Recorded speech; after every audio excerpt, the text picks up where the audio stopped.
네, 미중 갈등이 갈수록 심해지고 있습니다. 무역 갈등이 있었죠. 코로나 갈등이 있었죠. 여기에다가 홍콩 보안법 갈등이 있었고 그러면서 미국의 중국 조이기는 계속되고 있는 것 같습니다. 한마디로 정리하면 미중 갈등이 점입가경이다 이렇게 말해도 될 것 같은데 이러면 중간에 끼어 있는 우리는 첩첩산중이 아닐 수가 없습니다. 당장 G7 문재인 대통령 초청을 했고 문재인 대통령이 일단 수락은 했다고는 하는데요. 이것이 좀 미칠 파장도 좀 함께 좀 점검을 해봐야 될 것 같습니다. 자, 중국 현지 연결해서 중국에서는 미중 갈등 어떻게 지금 보고 있는지 그리고 우리 정부의 움직임 또 어떻게 보고 있는지 한번 좀 들어보도록 하겠습니다. 중국 정법대의 문희련 교수 전화로 연결합니다. 교수님 나와 계시죠? 네, 안녕하십니까. 네, 안녕하세요, 교수님. 일단 좀 총괄적으로 미중 관계가 요즘 너무 안 좋은 것 같은데요. 중국에서는 이 그 민감도를 좀 어느 정도로 이걸 받아들이고 있는지가 궁금합니다. 지금 미국의 그 대중국 압박이 전방위적이거든요. 네.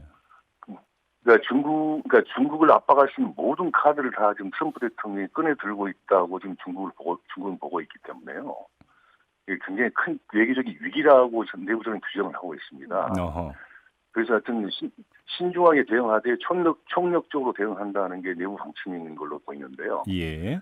예를 들자면 중국이 제일 민감해하는 부분들이 이른바 대만 문제라든가, 예. 그다음에 티베트나 임신강 위구르 문제라든가, 음흠. 그다음에 무역 문제, 그리고 이제 남중국해 문제 등 모든 카드를 다 들고 있는 거거든요. 예. 그래서 이게 전방적으로 옥죄고 있기 때문에 음흠. 이거는 중국을 완전히 국제 무대에서 고립을 시켜서 네. 고사시키려고 하는 거 아니냐 하는 그런 음. 위기의식이 팽배해 있는 것은 분명합니다. 네. 앞서 코너에서 잠깐 이야기를 했는데요. 이 점을 어떻게 보고 있는지 궁금한데 폼페이오 미 국무장관이 시진핑 주석을 주석이라고 안 부르고 그 총석이라고 불렀거든요. 그러면서 군사 이야기를 꺼냈는데 중국에서는 이걸 어떻게 읽고 있어요? 그러니까 이게 이 미국의 전략은 중국과 이른바 중국의 인민과 중국 공산당 정권을 분리하겠다는 걸로 지금 보고 있는 겁니다. 어허. 그러니까 프레지던트라고 부르면 지금까지 계속 프레지던트 즉 주석이라고 불렀는데요. 네. 그러면 이게 한 국가를 대표하는 것이기 때문에 그렇죠. 우리는 그 중국 국가를 대표하는 게 아니라 이 모든 행위는 중국 공산당이 주도하는 것이고 그 공산당의 총서기는 시진핑이다. 이렇게 지금 네. 분리를 하고 있다고 보는 겁니다. 예, 예. 그래서 이제 결과적으로는 디바이드 앤 룰, 그러니까 분할 통치를 하려는 거 아니냐. 그래서 음. 중국 사람들한테는 계속해서 우리는 당신들을 돕고 싶다는 얘기를 하면서도 음흠. 중국 공산당의 행위에 대해서는 우리가 강력하게 대처를 하겠다. 음. 이런 그러니까 중국 내부에 있는 이른바 그 공산당 세력을 부추기려는 움직임도 지금 파악을 하고 있는 것 같습니다. 그렇군요.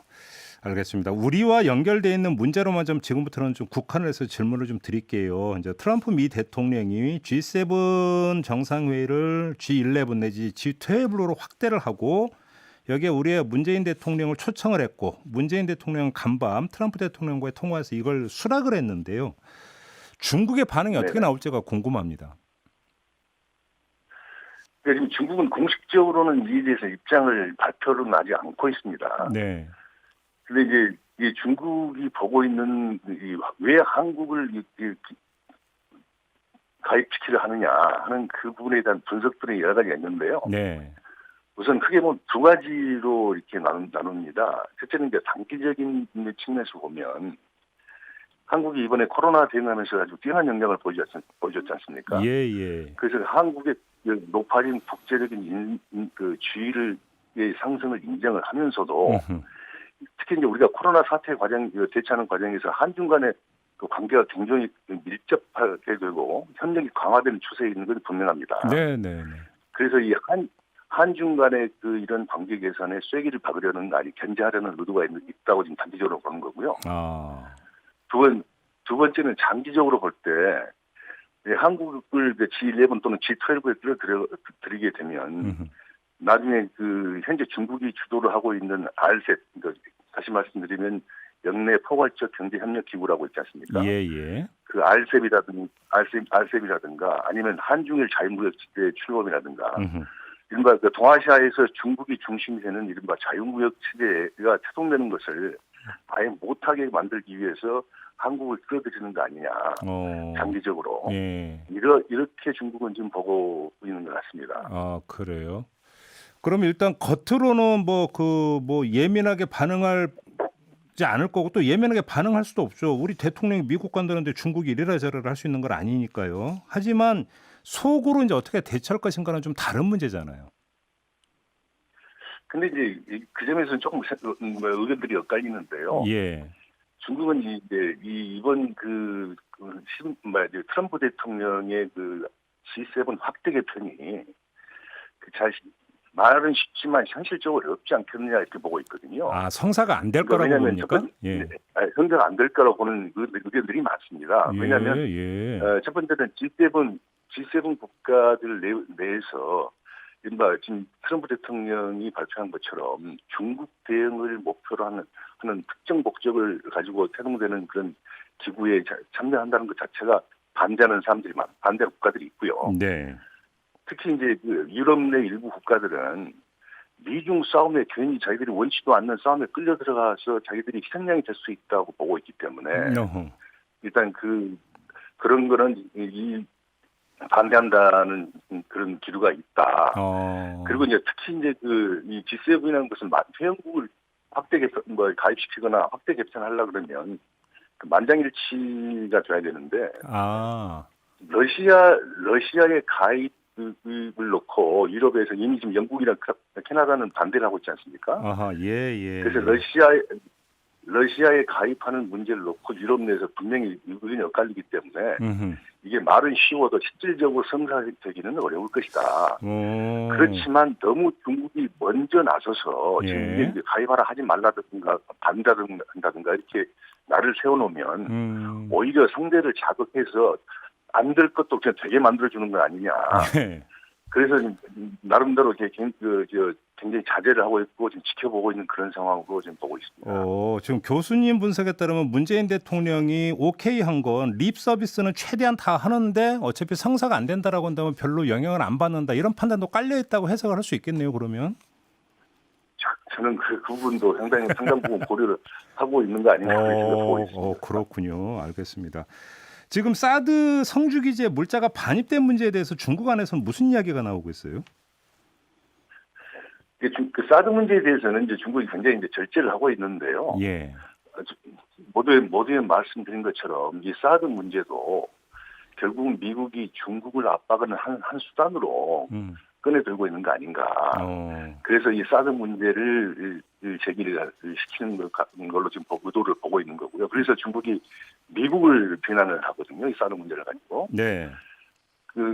그러면서 사실상 이제 한편으로는 한국이 그게 동조할까봐 원론적인 입장에 대해서는 분명히 중국은 사드를 반대한다는 그 원론적인 입장은 분명히 강조를 하고 있는 걸로 보입니다. 예.